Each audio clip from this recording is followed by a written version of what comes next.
tardado años en poder decir esto en voz alta, no porque sea un secreto imposible de encontrar, sino porque es el tipo de verdad que una vez la dices ya no puedes fingir que no la viste. Jesús no hablaba igual a todos, y no lo hacía por pedagogía, ni por prudencia estratégica ante las autoridades romanas, ni siquiera por proteger a quienes no estaban preparados para comprender. Lo hacía porque había enseñanzas que, pronunciadas ante la multitud equivocada, en el momento equivocado, podían destruir más de lo que construían. Esto no es especulación mía, está en los evangelios, está en los textos que la Iglesia decidió no incluir en el canon, está en las tradiciones orales que sobrevivieron en comunidades cristianas primitivas que nunca aceptaron del todo la versión oficial, y está sobre todo en los silencios, en las pausas, en las frases que Jesús deja a medias cuando habla en público y que solo retoma cuando está a solas con Pedro, con Juan, con aquellos que él mismo eligió para que comprendieran algo que no estaba destinado a ser comprendido por las masas. El Evangelio de Marcos lo dice de forma tan directa que resulta casi incómodo. Capítulo 4, versículo 10 al 12. Los discípulos le preguntan a Jesús por qué habla en parábolas, y él responde: A vosotros se os ha dado el misterio del reino de Dios, pero a los que están fuera todo se les presenta en parábolas, para que por mucho que miren no vean, y por mucho que oigan no entiendan, no sea que se conviertan y sean perdonados. Leí ese pasaje la primera vez cuando tenía 16 años y no lo entendí. Lo volví a leer a los 25 y me incomodó. Lo leí hace 3 años y sentí que algo se quebraba en mi interior. Porque Jesús no está diciendo que habla en parábolas para hacerse entender mejor, está diciendo exactamente lo contrario. Habla en parábolas para ocultar, para que aquellos que no están preparados no comprendan, para que permanezcan fuera. Y esto no es crueldad, es protección, pero también es algo más profundo, es reconocimiento de que existen niveles de conciencia, de que no todo el mundo está listo para recibir ciertas verdades, y de que forzar una comprensión prematura puede ser más peligroso que mantener el misterio intacto. Durante siglos, los teólogos cristianos han suavizado este pasaje, han dicho que Jesús hablaba en parábolas porque las imágenes simples llegaban mejor al pueblo llano, que las metáforas agrícolas eran pedagógicamente eficaces, que el lenguaje simbólico facilitaba la memorización. Todo eso es cierto, pero no es toda la verdad, porque si Jesús solo quisiera hacerse entender, no habría necesitado explicar el significado de las parábolas en privado. Si la intención fuera claridad universal, las parábolas habrían sido autoevidentes, pero no lo son. El sembrador que sale a sembrar, la semilla que cae en diferentes terrenos, el grano de mostaza, el tesoro escondido en el campo. Todas estas imágenes tienen una superficie accesible, una moraleja reconfortante para quien las escucha de paso, pero también tienen una profundidad oculta, un segundo nivel de significado que solo se revela cuando alguien pregunta, cuando alguien busca, cuando alguien está dispuesto a quedarse después de que la multitud se haya ido. He leído docenas de comentarios bíblicos intentando entender qué era exactamente lo que Jesús explicaba en privado y que no decía en público. Y lo fascinante es que los evangelios canónicos no lo cuentan todo. Dan pistas, fragmentos. En Mateo 13, después de contar la parábola del sembrador ante la multitud, Jesús se retira con los discípulos y les explica punto por punto qué significa cada elemento. La semilla es la palabra. Los pájaros son el maligno. La tierra pedregosa representa a quienes reciben la palabra con alegría pero sin raíces. Los espinos son las preocupaciones del mundo y el engaño de las riquezas. Esto está en el texto. Pero lo que no está es por qué esa explicación no podía darse en público. ¿Por qué era necesario esperar a estar a solas? Y aquí es donde los evangelios no canónicos empiezan a volverse relevantes. El Evangelio de Tomás, encontrado en Nag Hammadi en 1945, es una colección de 114 dichos atribuidos a Jesús. No tiene narrativa, no hay milagros, no hay crucifixión ni resurrección, solo enseñanzas. Y muchas de ellas tienen un tono radicalmente distinto al de los evangelios canónicos. El primer dicho dice así: Jesús dijo: quien descubra la interpretación de estas palabras no probará la muerte. No dice quien crea, no dice quien obedezca, dice quien descubra la interpretación. como si las palabras tuvieran un significado oculto que sólo ciertos individuos pueden desentrañar, como si el acceso a la vida eterna no dependiera de la fe ciega, sino de la comprensión profunda, de la gnosis, del conocimiento directo. Esto no significa que el Evangelio de Tomás sea históricamente más fiable que los canónicos. No lo es. Pero sí significa que existió, desde muy temprano, una tradición cristiana que entendía las enseñanzas de Jesús como algo esotérico, como algo que requería iniciación, como algo que no podía ser simplemente creído, sino comprendido desde dentro. Y esa tradición no fue marginal. Fue mayoritaria en ciertas regiones durante los primeros 3 siglos del cristianismo. Los gnósticos, los valentinianos, los marcionitas, todos ellos sostenían que Jesús había transmitido enseñanzas secretas a sus discípulos más cercanos, enseñanzas que no aparecían en los evangelios públicos porque no estaban destinadas a ser públicas. La Iglesia primitiva luchó ferozmente contra esta idea. Ireneo de Lyon, en el siglo II, escribió tratados enteros denunciando a los gnósticos por sostener que existían enseñanzas secretas.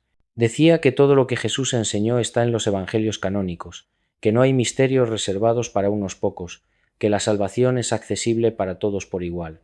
Pero el hecho de que Ireneo tuviera que escribir tratados enteros sobre esto sugiere que la idea de las enseñanzas secretas era lo suficientemente extendida como para ser una amenaza. Nadie escribe 5 libros refutando algo que nadie cree.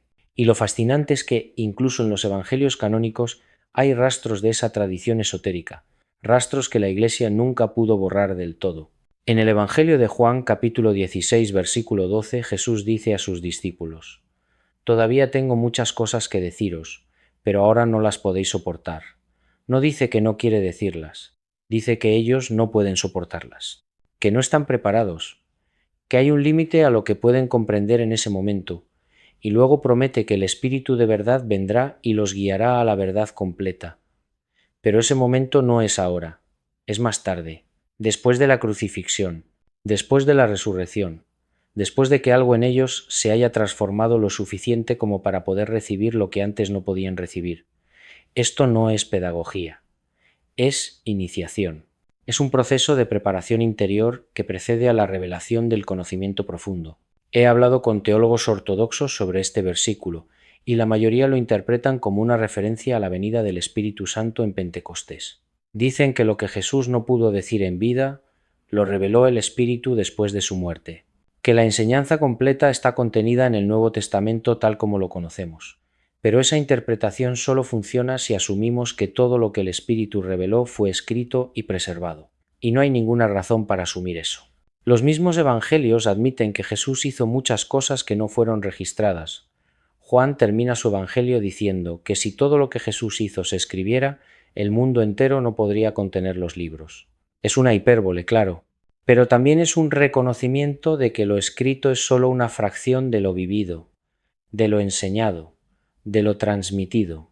Entonces la pregunta es: ¿qué enseñó Jesús en privado que no enseñó en público? ¿Qué les dijo a Pedro, a Santiago, a Juan, que no les dijo a las multitudes? Y aquí es donde el asunto se vuelve realmente profundo, porque si miras los textos con atención, si prestas atención a los momentos en que Jesús se retira con unos pocos, si observas qué temas aparecen solo en esos contextos, empiezas a ver un patrón. Y el patrón es inquietante. El tema central de las enseñanzas privadas parece ser la naturaleza del reino de Dios, pero no el reino como esperanza futura, no el reino como recompensa celestial después de la muerte, sino el reino como realidad presente, como estado de conciencia, como dimensión interior accesible aquí y ahora para quien tenga ojos para ver. En el Evangelio de Lucas capítulo 17, versículo 21, Jesús dice: «El reino de Dios está dentro de vosotros», o entre vosotros, dependiendo de la traducción. Pero el punto es el mismo. No está en el cielo, no está en Jerusalén, no está en el templo, está en la conciencia, en la percepción, en la capacidad de ver el mundo con ojos nuevos. Y esto es peligroso, porque si el reino de Dios está dentro de cada persona, entonces no necesitas sacerdotes, no necesitas templos, no necesitas intermediarios entre tú y lo divino, no necesitas sacrificios. No necesitas rituales. No necesitas la estructura completa de poder religioso que sostenía a la élite sacerdotal de Jerusalén, y esto explica por qué los fariseos y los saduceos odiaban tanto a Jesús. No era sólo porque violara el sabbat o porque perdonara pecados. Era porque su enseñanza central, si se llevaba a sus últimas consecuencias, destruía el fundamento mismo del sistema religioso que ellos controlaban.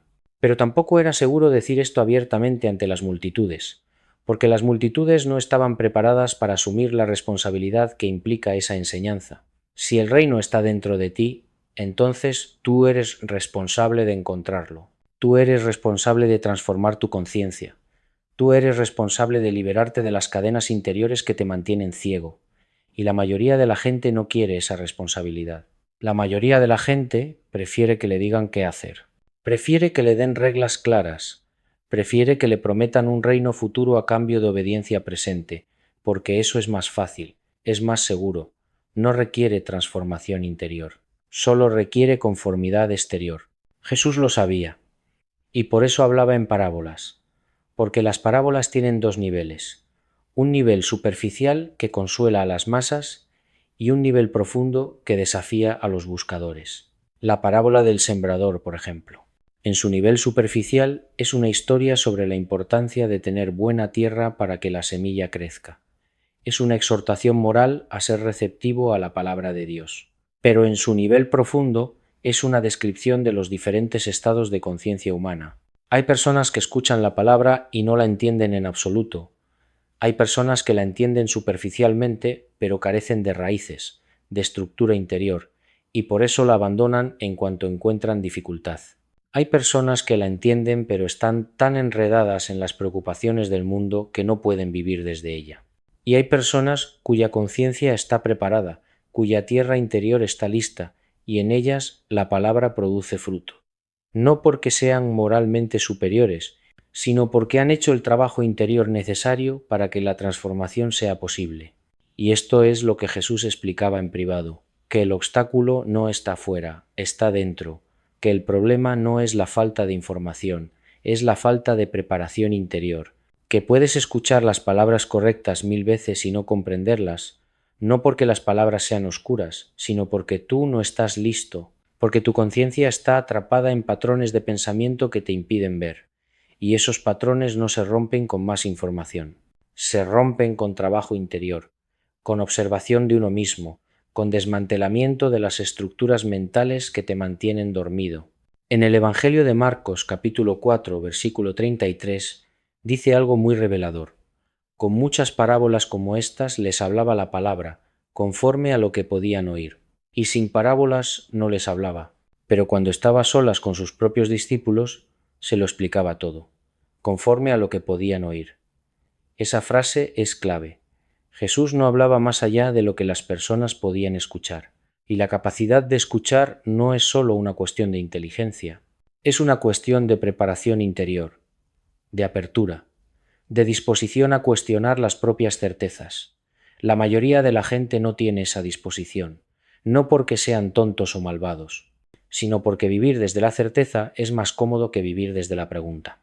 Entonces Jesús les daba a las multitudes lo que podían recibir: historias simples, imágenes reconfortantes, promesas de un reino futuro donde los últimos serán los primeros y los pobres heredarán la tierra. Y esas promesas eran verdaderas, pero no eran la verdad completa.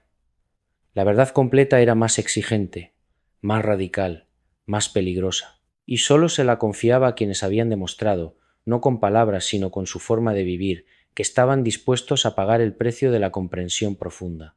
Hay un momento en el Evangelio de Mateo que siempre me ha inquietado. Capítulo 11, versículo 25. Jesús dice: Te alabo, Padre, Señor del cielo y de la tierra, porque has ocultado estas cosas a los sabios e inteligentes y se las has revelado a los niños. A primera vista parece una celebración de la humildad, una crítica a la arrogancia intelectual.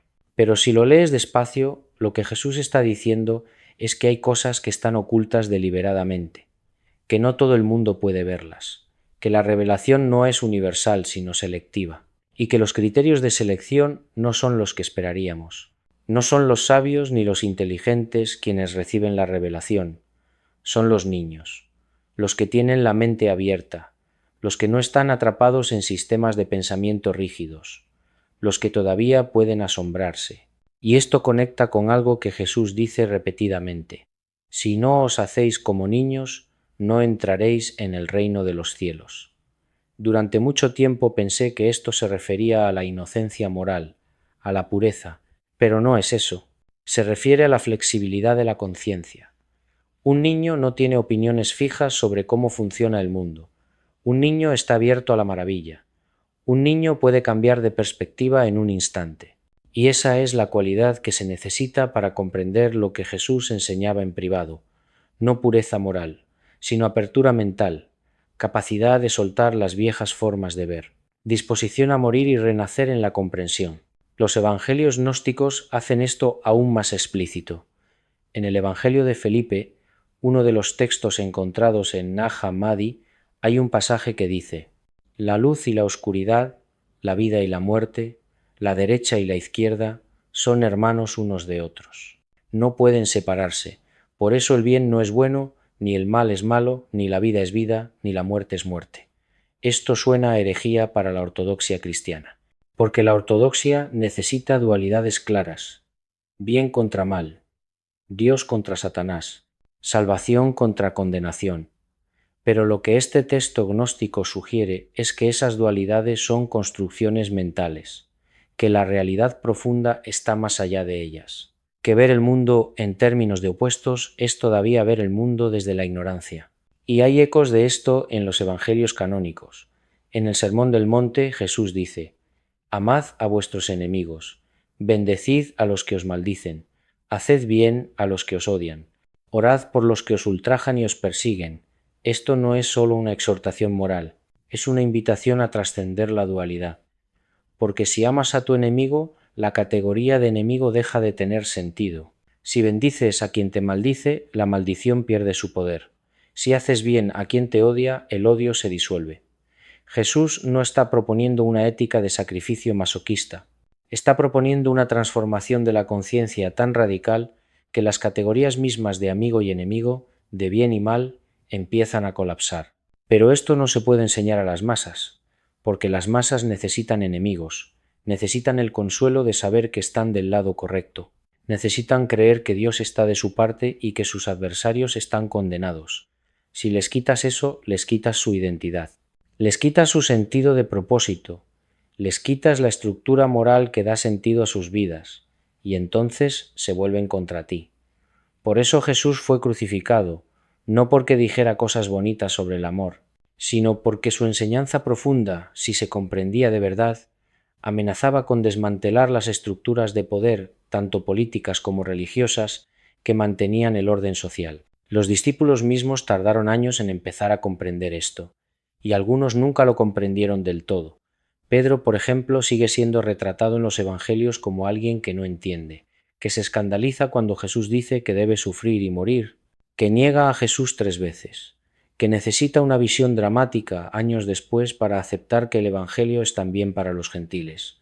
Pedro era valiente, era leal, pero su conciencia todavía estaba atrapada en las estructuras del judaísmo tradicional, y eso limitaba lo que podía comprender. Juan, en cambio, parece haber comprendido algo más profundo. El Evangelio de Juan es completamente diferente a los sinópticos. No tiene parábolas, tiene largos discursos metafísicos. Jesús habla de la luz y las tinieblas, del pan de vida, del agua viva, de la vid y los sarmientos, y todo esto en un lenguaje que es casi místico, que sugiere una comprensión de la realidad que va más allá de lo histórico, más allá de lo moral, hacia algo experiencial, hacia algo que solo puede comprenderse desde dentro. El prólogo del Evangelio de Juan es una declaración filosófica. En el principio era el Logos, y el Logos estaba con Dios, y el Logos era Dios. Esto no es narrativa histórica, es metafísica. Es una afirmación sobre la estructura misma de la realidad. Y luego dice que el Logos se hizo carne y habitó entre nosotros, que lo divino se encarnó, que la trascendencia se volvió inmanente, que Dios no está solo allá arriba, sino también aquí abajo, en la carne, en la materia, en la vida humana. Y esto es revolucionario, porque si Dios se encarnó en Jesús, entonces la materia no es mala. El cuerpo no es una prisión. La vida terrena no es algo que deba ser despreciado en favor de un cielo futuro. Es el lugar donde lo divino se revela. Es el escenario de la transformación. Es sagrado. Pero los evangelios sinópticos no dicen esto de forma tan explícita. Tienen un tono más apocalíptico, más orientado hacia el juicio final, hacia la segunda venida, hacia un reino futuro que vendrá con poder. Y esto crea una tensión en el cristianismo primitivo, porque hay dos formas de interpretar a Jesús. Una es apocalíptica. El reino de Dios está por venir. El mundo presente está condenado. Debemos esperar con paciencia la intervención divina que lo cambiará todo. La otra es mística. El reino de Dios ya está aquí. Está dentro de ti. No necesitas esperar. Solo necesitas despertar. Y ambas interpretaciones están en los evangelios. A veces en el mismo evangelio. A veces en el mismo capítulo. Mi sospecha es que Jesús enseñó ambas cosas, pero a diferentes audiencias. A las multitudes les daba la versión apocalíptica, porque eso les daba esperanza, les daba algo por lo que esperar, les daba consuelo en medio de la opresión romana, pero a sus discípulos más cercanos les daba la versión mística, porque ellos estaban preparados para asumir la responsabilidad de la transformación interior. Ellos estaban dispuestos a hacer el trabajo. Ellos podían soportar la enseñanza de que el reino no va a venir desde fuera, sino que debe ser descubierto desde dentro. Y esto explica por qué el cristianismo, a medida que se institucionalizó, enfatizó más y más la versión apocalíptica. Porque una iglesia no puede construirse sobre una enseñanza mística. Una iglesia necesita doctrina, necesita jerarquía, necesita rituales. Necesita una salvación que dependa de la pertenencia a la institución. Si el reino está dentro de cada persona, si cada individuo puede acceder directamente a lo divino sin necesidad de intermediarios, entonces la Iglesia pierde su razón de ser. Por eso los gnósticos fueron declarados herejes. Por eso sus textos fueron destruidos. Por eso la versión mística de Jesús fue suprimida en favor de la versión institucional.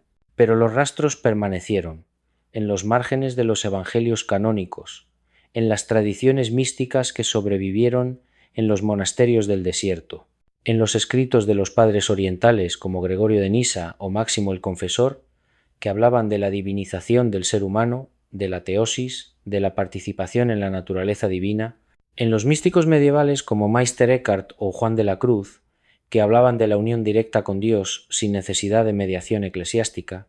Todas estas tradiciones tienen sus raíces en esa enseñanza secreta que Jesús transmitió solo a unos pocos. Hay un dicho en el Evangelio de Tomás que me obsesiona. Jesús dijo: «Si sacáis lo que está dentro de vosotros, lo que saquéis os salvará. Si no sacáis lo que está dentro de vosotros, lo que no saquéis os destruirá».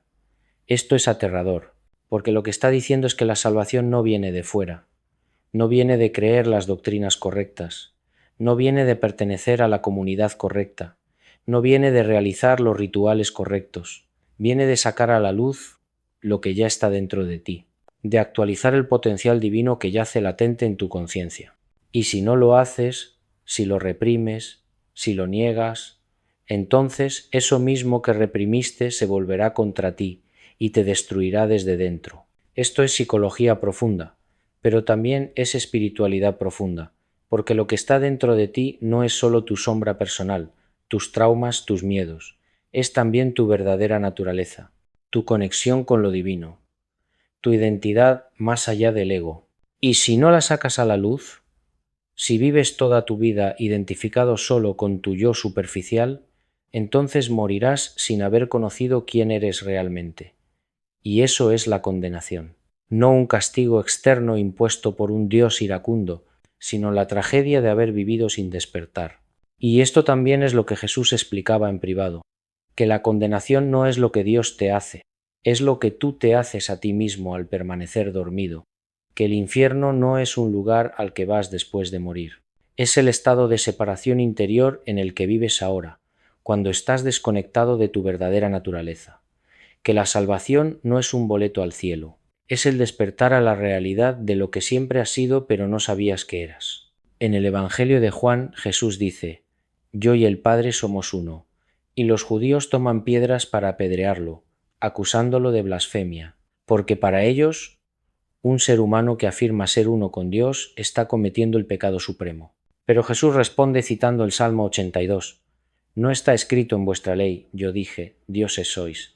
Si la Escritura llama dioses a aquellos a quienes vino la palabra de Dios, ¿por qué me acusáis de blasfemia a mí, a quien el Padre santificó y envió al mundo, porque dije, soy hijo de Dios? Esto es extraordinario. Jesús no está diciendo que Él es el único Hijo de Dios.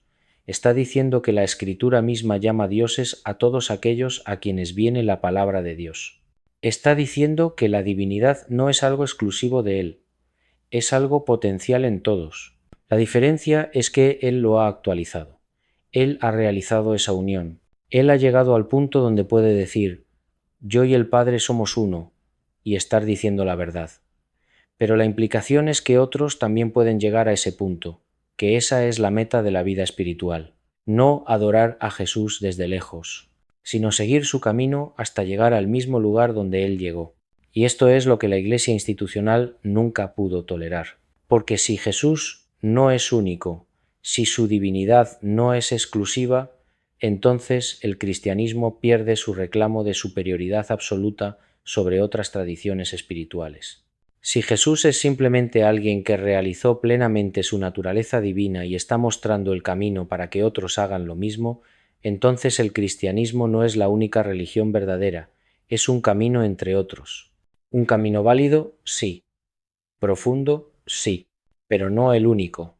Los padres de la Iglesia resolvieron esto declarando que Jesús es Dios de una manera que ningún otro ser humano puede ser, que su naturaleza es ontológicamente diferente a la nuestra, que Él es la segunda persona de la Trinidad, coeterno y consustancial con el Padre, y que nosotros somos meras criaturas, y esto es doctrina ortodoxa. Es lo que se enseña en todas las iglesias cristianas hasta el día de hoy. Pero no es lo que Jesús parece haber enseñado a sus discípulos más cercanos. En el Evangelio de Tomás, Jesús dice a sus discípulos, cuando hagáis de los dos uno, y hagáis el interior como el exterior, y el exterior como el interior, y lo de arriba como lo de abajo, y cuando hagáis del macho y la hembra uno solo, para que el macho no sea macho ni la hembra sea hembra, entonces entraréis en el reino. Esto es lenguaje de unión mística. Es lenguaje de trascendencia de las dualidades. Es lenguaje de integración de los opuestos. Y no tiene nada que ver con la moral convencional. No está hablando de ser bueno o malo. Está hablando de una transformación de la conciencia tan profunda que las categorías mismas en las que normalmente operamos dejan de tener sentido. Y hay versiones más suaves de esto en los evangelios canónicos. En Mateo, Jesús dice, cuando des limosna, que no sepa tu mano izquierda lo que hace tu derecha. Cuando ores, entra en tu cuarto y cierra la puerta. Cuando ayunes, úngete la cabeza y lávate la cara para que tu ayuno no sea visto por los hombres. Todo esto es una invitación a la interioridad, a la práctica espiritual que no busca reconocimiento externo, a la transformación que ocurre en el silencio, lejos de las miradas, en la intimidad de la propia conciencia. Y esto también es parte de las enseñanzas privadas, que el trabajo espiritual real no es público, no es performativo, no es algo que haces para que otros te vean hacerlo, es algo que haces en secreto, en el silencio, en la oscuridad, donde nadie excepto tú y Dios pueden verlo. Y esto va completamente contra la religiosidad pública que dominaba el judaísmo del primer siglo, donde los fariseos oraban en las esquinas de las calles para ser vistos, donde los sacrificios se hacían en el templo ante la mirada de todos, donde la piedad era algo que se exhibía. Jesús está proponiendo algo completamente diferente. Una espiritualidad de la interioridad, de la transformación silenciosa, de la práctica oculta que produce frutos visibles, pero que en sí misma permanece invisible. Y esto también necesitaba ser explicado en privado. Porque para las masas, la religión es siempre algo externo, algo que haces para pertenecer a la comunidad, algo que te identifica como miembro del grupo correcto. Pero para los discípulos íntimos, para aquellos que estaban dispuestos a ir más allá, la religión es algo interno, algo que transforma quién eres desde dentro. Hay otro tema que aparece repetidamente en las enseñanzas privadas: el sufrimiento. No el sufrimiento como castigo, no el sufrimiento como prueba, sino el sufrimiento como parte necesaria del proceso de transformación. En el Evangelio de Marcos, cuando Jesús anuncia por primera vez que debe sufrir y morir, Pedro lo lleva aparte y lo reprende. Y Jesús se vuelve y le dice: «Apártate de mí, Satanás, porque no piensas en las cosas de Dios, sino en las de los hombres». Y luego llama a la multitud junto con los discípulos y dice: «Si alguno quiere venir en pos de mí, niéguese a sí mismo, tome su cruz y sígame». Esta es una de las enseñanzas más duras de Jesús, y es significativo que la diga justo después de que Pedro, el discípulo más cercano, demuestre que no la comprende. Porque lo que Jesús está diciendo es que el camino hacia el reino pasa por la muerte del yo, no la muerte física necesariamente, aunque eso también puede ocurrir, sino la muerte del ego, la disolución de la identidad construida, el desmantelamiento de todo lo que creías que eras. Y esto es aterrador, porque el ego es lo que nos da sentido de continuidad, de seguridad, de saber quiénes somos. Y Jesús está diciendo que eso tiene que morir. Pero esto no se puede decir a las masas, porque las masas buscan consuelo, no muerte. Buscan seguridad, no disolución. Buscan que les digan que todo va a estar bien, no que todo lo que conocen tiene que ser destruido para que algo nuevo pueda nacer. Por eso Jesús habla de esto solo en contextos específicos, y por eso los discípulos mismos no lo entienden hasta después de la crucifixión y la resurrección, porque solo entonces comprenden que lo que parecía una derrota era en realidad una victoria, que la muerte no es el final sino el portal hacia una vida más plena. Y esto conecta con todas las tradiciones místicas: la noche oscura del alma de Juan de la Cruz, la disolución del yo en el budismo, la muerte del ego en la psicología junguiana, todas apuntan a la misma verdad: que no puedes llegar a quien realmente eres sin dejar de ser quien crees que eres, que la transformación profunda siempre implica una especie de muerte, y que esa muerte es aterradora pero necesaria. Jesús sabía esto, y por eso preparaba a sus discípulos más cercanos para ese proceso, no con teoría, sino llevándolos consigo a las experiencias que forzarían esa transformación. Los lleva al monte de la transfiguración, donde ven su gloria revelada. Los lleva al huerto de Getsemaní, donde ven su agonía. Los lleva a la cruz, donde ven su muerte, y luego, después de la resurrección, les aparece en formas que desafían su comprensión de lo que es posible. Todo esto es pedagogía. Pero no es pedagogía intelectual, es pedagogía experiencial. Es llevar a alguien a través de experiencias que rompen sus marcos de referencia y lo fuerzan a expandir su conciencia. Y hay momentos en los evangelios donde esto es explícito. Cuando Jesús lleva a Pedro, Santiago y Juan al monte de la transfiguración, les dice: «Cuando bajan, no contéis a nadie lo que habéis visto hasta que el Hijo del Hombre haya resucitado de entre los muertos». ¿Por qué? Porque lo que vieron no podía ser comprendido todavía, porque si lo contaban antes de tiempo sería malinterpretado, porque había un momento correcto para esa revelación y ese momento no era ahora. Esto es lo que significa enseñanza esotérica. No es que la información sea secreta por capricho, es que la información solo tiene sentido en el contexto correcto, en el momento correcto del desarrollo interior. Dada antes de tiempo, produce confusión o peor, malentendido que se solidifica en falsa comprensión. Y una falsa comprensión es peor que ninguna comprensión, porque te da la ilusión de que sabes cuando en realidad no sabes. Los gnósticos entendían esto mejor que nadie.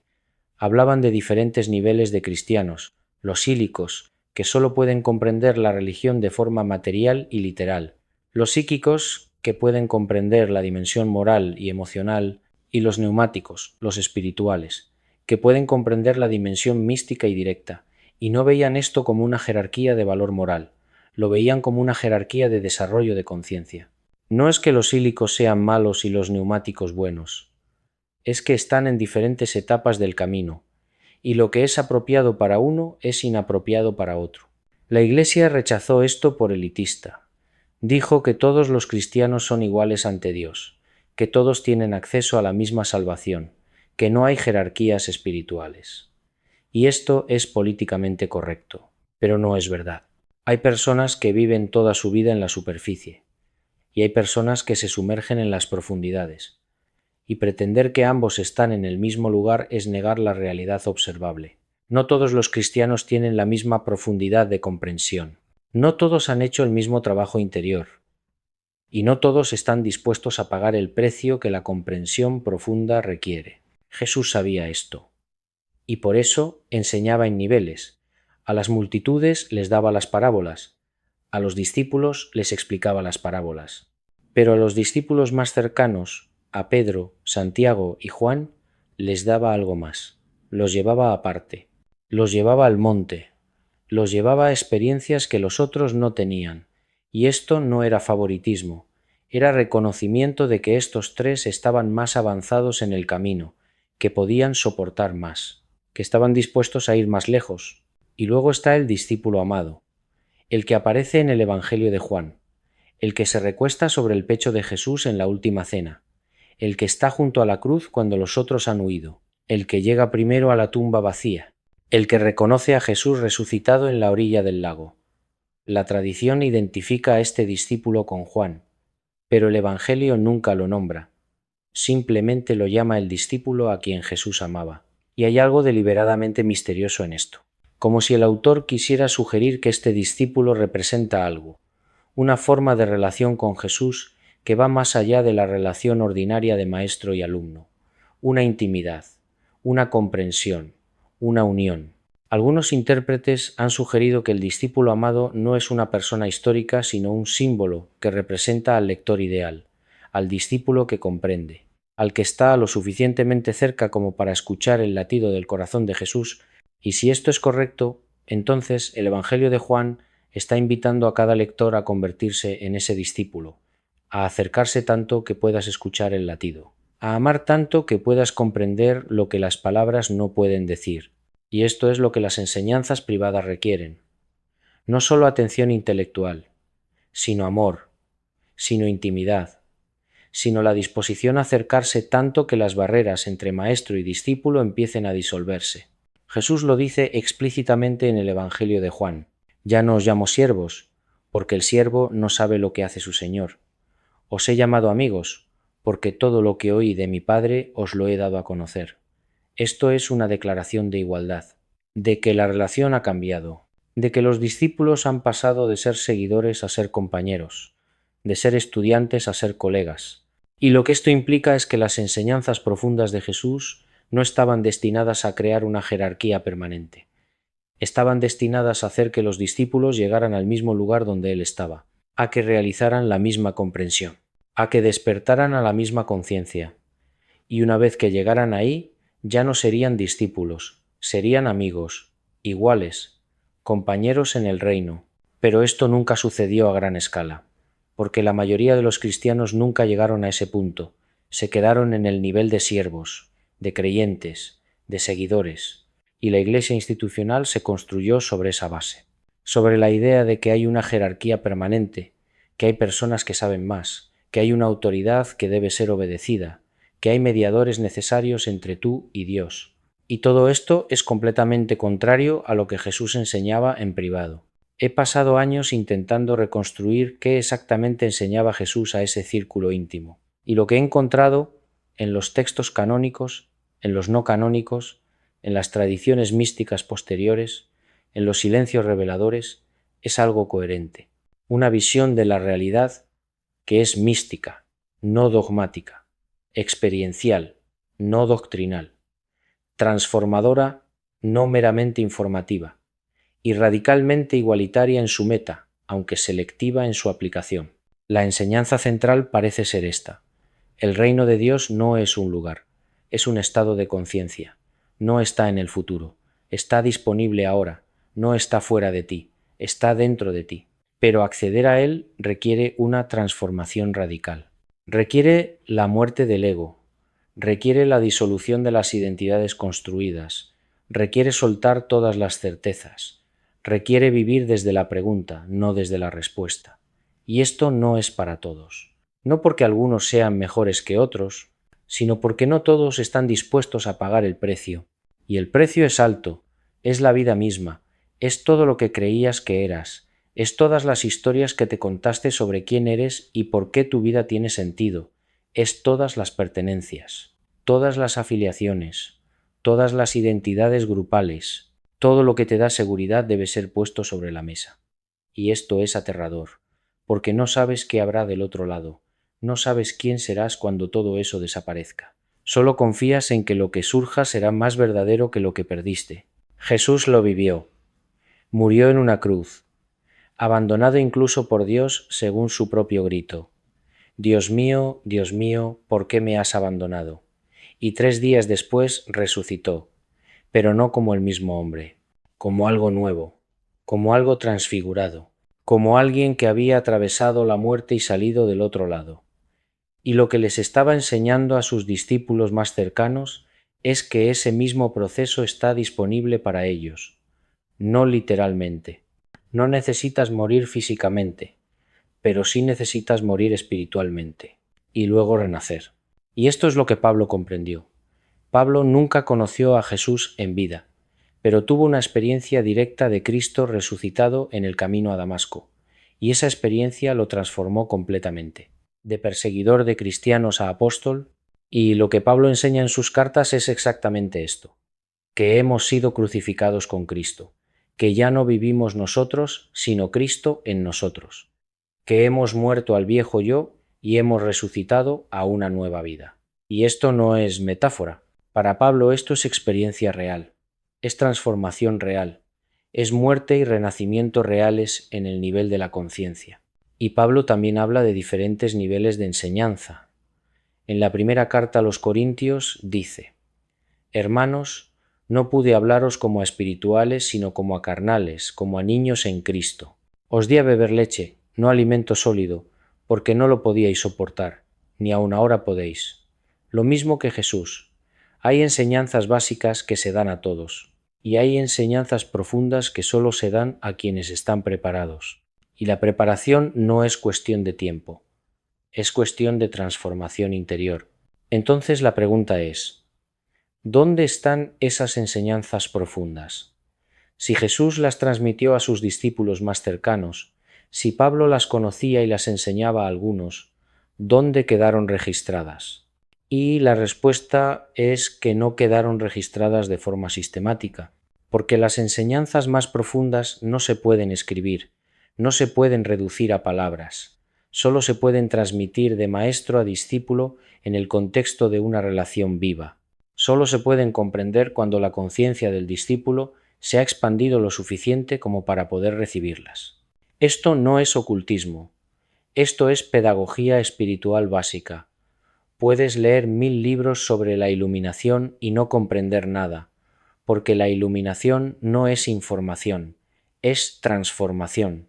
Y la transformación no ocurre por leer, ocurre por práctica, por observación de uno mismo, por desmantelamiento de las estructuras mentales que te mantienen dormido. Y eso requiere tiempo, requiere dedicación, requiere la guía de alguien que ya ha recorrido ese camino. Por eso, Jesús no escribió nada, por eso los evangelios fueron escritos décadas después de su muerte por personas que no lo conocieron directamente, porque lo que importaba no era preservar sus palabras exactas. Lo que importaba era preservar la transmisión viva, la capacidad de reconocer a alguien que ha despertado y aprender de esa persona, y eso no se puede hacer a través de textos. Los textos pueden apuntar, pueden indicar la dirección, pero no pueden darte la experiencia. Y sin embargo tenemos los textos, y si los leemos con atención, si prestamos atención a lo que dicen y a lo que no dicen, si observamos los patrones y los silencios, podemos empezar a vislumbrar lo que Jesús enseñaba en privado, no de forma completa, no de forma sistemática, pero sí de forma suficiente como para saber que había algo más profundo que lo que la mayoría de los cristianos han comprendido, algo más radical que lo que la Iglesia institucional ha estado dispuesta a admitir, y creo que ese algo más está accesible todavía, no en los textos, sino en la práctica, en la disposición a hacer el trabajo interior que Jesús pedía a sus discípulos, en la disposición a soltar las certezas, a vivir desde la pregunta, a morir al viejo yo, a renacer.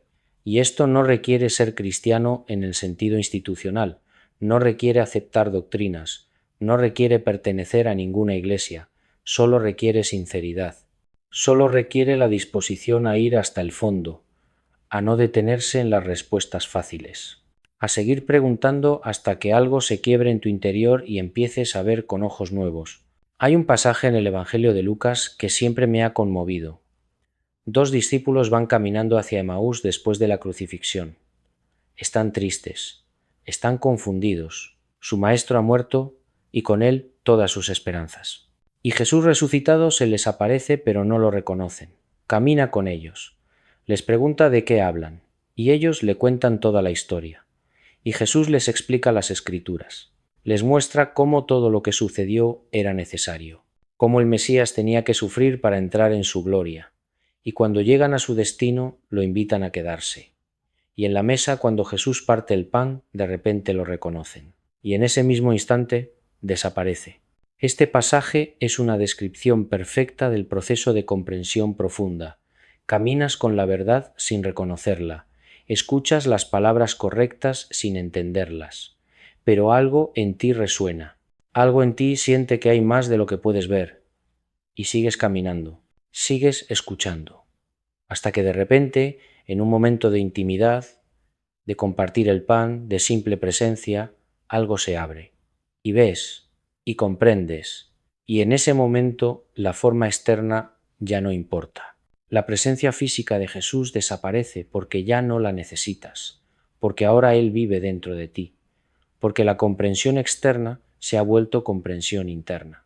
Y esto es lo que Jesús les estaba enseñando a sus discípulos, que llegaría un momento en que ya no lo necesitarían en forma externa, que la verdad que Él portaba se volvería verdad en ellos, que la resurrección no era sólo algo que le pasó a Él, era algo que les pasaría a ellos, que el Cristo no es sólo Jesús de Nazaret, es la conciencia despierta que puede manifestarse en cualquier ser humano que complete el proceso de transformación.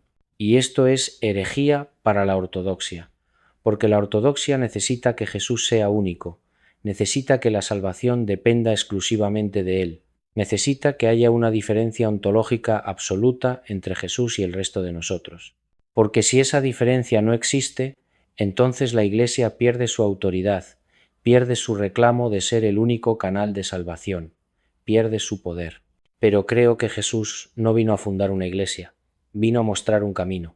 Y el camino no consiste en adorarlo a Él, consiste en seguirlo, en ir donde Él fue, en hacer lo que Él hizo, en morir como Él murió y en renacer como Él renació.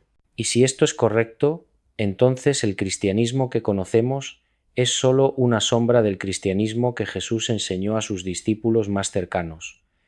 Es la versión exotérica, la versión pública, la versión diseñada para las masas, pero hubo otra versión, una versión esotérica, una versión privada, una versión diseñada para aquellos que estaban dispuestos a ir hasta el final. Y esa versión nunca desapareció del todo. Sobrevivió en los místicos, en los herejes, en aquellos que fueron perseguidos por la Iglesia precisamente porque comprendieron demasiado. En Meister Eckhart, condenado por decir que Dios y yo somos uno. En Giordano Bruno, quemado en la hoguera por sostener que el universo es infinito y que Dios está en todas partes, no solo en el cielo.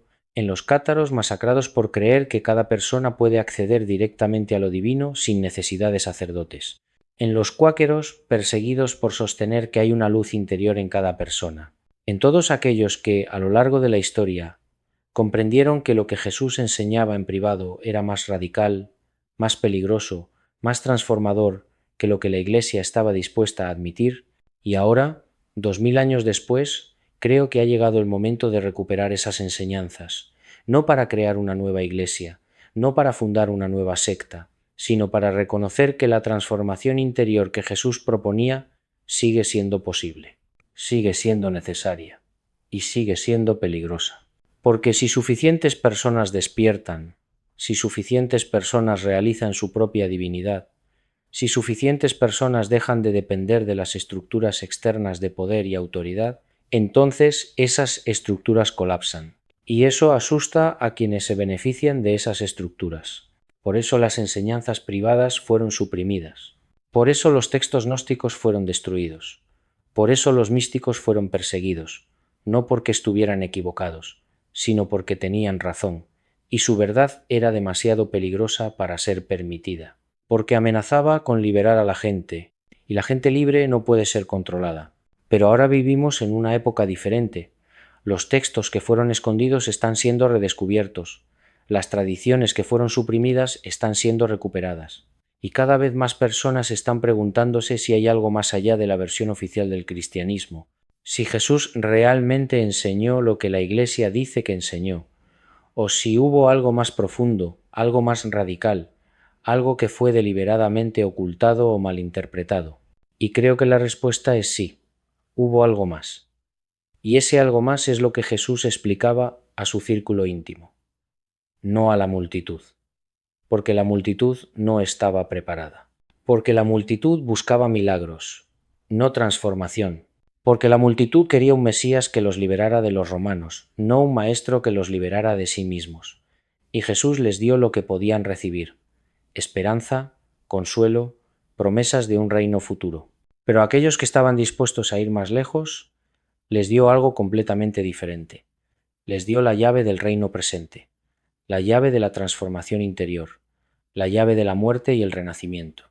Y esa llave sigue estando disponible, no en los libros, no en las doctrinas, no en las iglesias, sino en la práctica, en el trabajo interior, en la disposición a cuestionarlo todo, a soltar todo, a morir a todo lo que creías que eras para poder descubrir lo que realmente eres. Y esto no es fácil, es el camino más difícil que existe. Por eso Jesús lo llamó el camino estrecho. Por eso dijo que pocos lo encuentran, no porque esté escondido, sino porque la mayoría de la gente no está dispuesta a pagar el precio, y el precio es todo, tu vida entera, todas tus certezas, todas tus seguridades, todas tus identidades, todo lo que te hace sentir que sabes quién eres. Todo eso tiene que ir, y lo que surge del otro lado no lo puedes predecir, no lo puedes controlar, solo puedes confiar, solo puedes soltar, solo puedes morir y esperar que haya resurrección. Y esto es lo que Jesús les enseñaba en privado a sus discípulos, no con teoría, con su propia vida, con su propia muerte, con su propia resurrección. Les mostró el camino y luego les dijo: ahora os toca a vosotros. Y algunos lo siguieron, y despertaron, y se convirtieron en fuentes de transmisión para otros, y otros se quedaron en el nivel de la creencia, en el nivel de la doctrina, en el nivel de la religión externa. Y no está mal, cada persona está donde tiene que estar. Pero es importante saber que hay niveles, que hay profundidades, que hay algo más para aquellos que están dispuestos a buscarlo. Y si estás escuchando esto y algo en ti resuena, si algo en ti siente que hay más de lo que te han contado, si algo en ti anhela ir más allá de las respuestas fáciles y las doctrinas reconfortantes, si algo en ti está dispuesto a cuestionarlo todo, incluso esto que estoy diciendo ahora, entonces quizás estás listo. Quizás eres uno de aquellos para quienes estas enseñanzas fueron preservadas. No porque seas especial, no porque seas mejor, sino porque estás en el punto del camino donde estas palabras pueden resonar, donde pueden activar algo que ya está en ti, donde pueden ser la chispa que enciende el fuego de tu propia transformación. Y si no es así, si esto te parece confuso o inquietante o equivocado, entonces simplemente suéltalo. No todo es para todos, no todo tiene que resonar, y está bien, el camino tiene muchas etapas, y quizás esta no es tu etapa, o quizás lo será más adelante, o quizás nunca lo será y tu camino es completamente diferente. Y eso también está bien, porque al final todos estamos buscando lo mismo: verdad, sentido, liberación, solo que algunos lo buscan en la luz y otros en la oscuridad. Algunos lo buscan en la certeza y otros en la duda. Algunos lo buscan en la comunidad y otros en la soledad. Y todos los caminos son válidos si son caminados con sinceridad.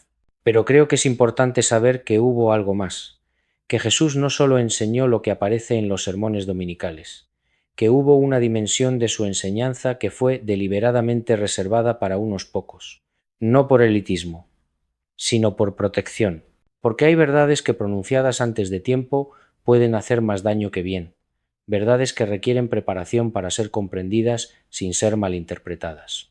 Verdades que necesitan un terreno fértil o de lo contrario caen en tierra pedregosa y se secan bajo el sol. Y si algo de esto te ha movido, si algo de esto ha abierto una pregunta en ti que no estaba ahí antes, si algo de esto te ha hecho sospechar que hay más por descubrir, entonces te invito a no quedarte solo en la superficie, a no conformarte con las respuestas que te han dado, a buscar, a preguntar, a cuestionar, a ir más allá de las palabras hacia la experiencia directa, porque al final no importa lo que yo diga, no importa lo que los evangelios digan, no importa lo que la Iglesia diga. Lo que importa es lo que tú descubres por ti mismo cuando te atreves a mirar dentro, cuando te atreves a soltar las certezas, cuando te atreves a morir para renacer. Y quizás eso es lo que Jesús realmente les estaba enseñando a sus discípulos más cercanos, no doctrinas, no dogmas, no respuestas, sino la capacidad de mirar, la capacidad de cuestionar, la capacidad de transformarse, la capacidad de morir y renacer una y otra vez hasta que lo que surge ya no es el yo construido, sino el yo verdadero, y ese yo verdadero es lo que Jesús llamaba el reino de Dios, no un lugar, no un futuro, sino una forma de ser, una forma de ver, una forma de existir que está disponible ahora, aquí, dentro de ti, si estás dispuesto a hacer el trabajo necesario para descubrirla. Y ese trabajo no termina nunca. No hay un punto donde puedas decir ya lo logré, ya desperté, ya llegué, porque cada despertar revela una nueva profundidad, cada muerte revela una nueva vida, cada renacimiento abre la puerta a una nueva muerte. Y esto continúa, capa tras capa, nivel tras nivel, sin final, porque lo divino es infinito, y la conciencia que puede contenerlo también debe ser infinita, y esa infinitud no es algo que alcanzas, es algo en lo que te disuelves, algo que te contiene, algo que siempre has sido pero que tardaste toda una vida en reconocer. Y quizás por eso Jesús hablaba en parábolas, porque la verdad más profunda no puede ser dicha, solo puede ser señalada, solo puede ser insinuada, solo puede ser sugerida a través de historias que tienen múltiples niveles de significado, para que cada persona encuentre el nivel que puede comprender, para que cada persona vaya tan profundo como esté preparada para ir, y para que nadie sea forzado a ver más de lo que puede soportar, porque ver demasiado, demasiado pronto, puede destruirte, puede desmantelar tu mundo antes de que estés listo para construir uno nuevo, puede quitarte todas tus certezas sin darte nada a cambio excepto el vacío, y ese vacío es necesario, pero debe ser transitado en el momento correcto, con la preparación correcta, con el apoyo correcto, o de lo contrario puede llevarte a la locura en lugar de la iluminación. Y creo que Jesús sabía esto, y por eso era tan cuidadoso, tan selectivo, tan deliberado en a quién le decía qué, porque amaba demasiado a la gente como para forzarlos a una transformación para la que no estaban listos. Pero también amaba demasiado la verdad como para diluirla hasta hacerla inofensiva. Así que hizo ambas cosas. Dio a las masas lo que las masas podían recibir, y dio a los discípulos lo que los discípulos podían recibir, y a los discípulos más cercanos les dio lo que sólo ellos podían recibir. Y ahora, 2000 años después, esas enseñanzas siguen ahí, no en forma pura, no en forma completa, pero sí en forma suficiente, en los fragmentos de los evangelios gnósticos, en las tradiciones místicas que sobrevivieron en los márgenes, en las experiencias de aquellos que a lo largo de la historia han recorrido el mismo camino y han llegado a las mismas comprensiones, y en la posibilidad viva de que tú también puedas recorrer ese camino, de que tú también puedas llegar a esas comprensiones, de que tú también puedas despertar a lo que Jesús llamaba el reino de Dios. Porque al final, eso es lo que importa, no lo que Jesús dijo, sino lo que Jesús mostró, que es posible, que un ser humano puede despertar completamente, puede realizar su unidad con lo divino, puede vivir desde esa realización, y puede mostrarles a otros el camino, no para que lo adoren, sino para que lo sigan, para que lleguen al mismo lugar, para que se conviertan en lo que Él era, para que el Cristo no sea solo un individuo histórico, sino una posibilidad viva en cada ser humano que se atreve a ir hasta el final. Y si algo de esto te ha tocado, si algo de esto ha abierto una puerta que antes estaba cerrada, si algo de esto te ha hecho sentir que hay un camino que todavía no has explorado, entonces no te quedes solo con mis palabras. Busca, practica, cuestiona, transforma, porque las palabras no pueden darte lo que buscas, solo pueden señalar la dirección. El resto depende de ti, del trabajo que estés dispuesto a hacer, de la profundidad a la que estés dispuesto a ir, de las certezas que estés dispuesto a soltar, de las muertes que estés dispuesto a morir. Y ese camino no es fácil. Jesús lo dijo: el camino es estrecho, la puerta es angosta, y pocos la encuentran. No porque esté escondida, sino porque la mayoría de la gente no está dispuesta a pagar el precio. Prefieren la comodidad de las respuestas conocidas, la seguridad de las doctrinas establecidas, el consuelo de pertenecer a una comunidad que les dice que están salvos sin necesidad de transformación real, y no los juzgo. Es humano, es comprensible, es más fácil creer que transformarse, es más fácil seguir que liderar, es más fácil conformarse que cuestionar. Pero si tú eres de los que no pueden conformarse, si tú eres de los que necesitan saber, si tú eres de los que están dispuestos a pagar el precio, entonces este mensaje es para ti, no como doctrina, no como respuesta final, sino como invitación, como señal de que hay más, como confirmación de que lo que sospechas es verdad, que Jesús enseñó algo más profundo de lo que la Iglesia te ha contado, que ese algo más sigue estando disponible, y que tú puedes acceder a él si estás dispuesto a hacer el trabajo. Pero no esperes que sea fácil, no esperes que sea rápido, no esperes que te dé consuelo inmediato, porque el camino de la transformación profunda es el camino de la muerte y el renacimiento.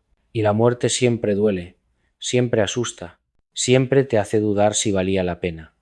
Solo después de la resurrección comprendes que no había otra manera, que tenías que morir para poder vivir, que tenías que perder todo para poder encontrar lo que realmente importa.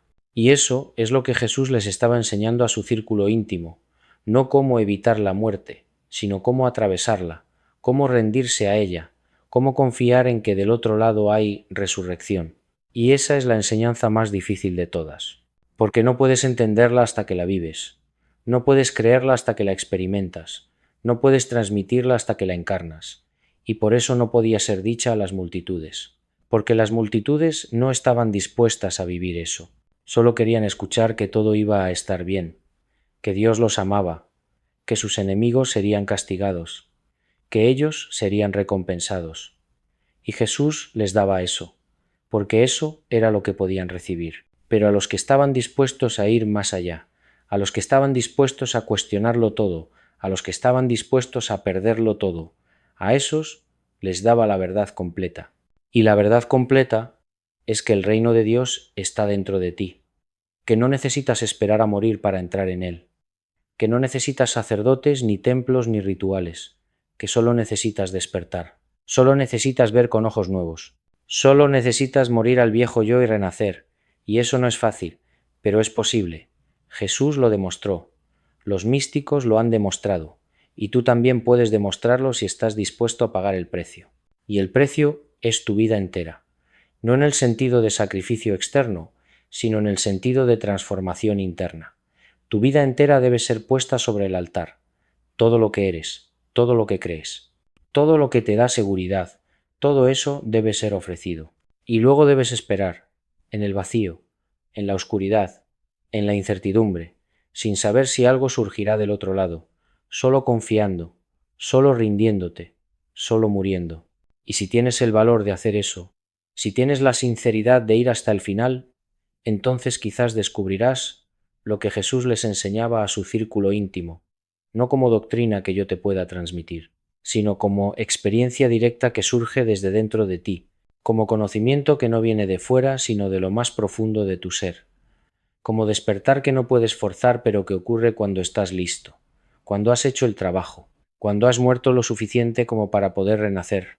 Y ese es el mensaje que quería compartir, no como verdad absoluta, no como enseñanza definitiva, sino como testimonio de que hay más, de que Jesús no solo enseñó lo que aparece en la superficie de los evangelios, de que hubo una dimensión esotérica, una dimensión profunda, una dimensión reservada para aquellos que estaban preparados, y de que esa dimensión sigue estando disponible para ti si estás dispuesto a buscarla, si estás dispuesto a cuestionarlo todo, si estás dispuesto a transformarte, si estás dispuesto a morir y renacer, porque al final eso es lo que importa, no lo que crees, sino quién te conviertes, no las doctrinas que aceptas, sino la conciencia que despiertas, no las respuestas que tienes, sino las preguntas que vives. Y si este mensaje te ha abierto aunque sea una pregunta, si te ha hecho sospechar que hay más por descubrir, si te ha movido aunque sea un poco hacia la búsqueda profunda, entonces ha cumplido su propósito. Y el resto depende de ti.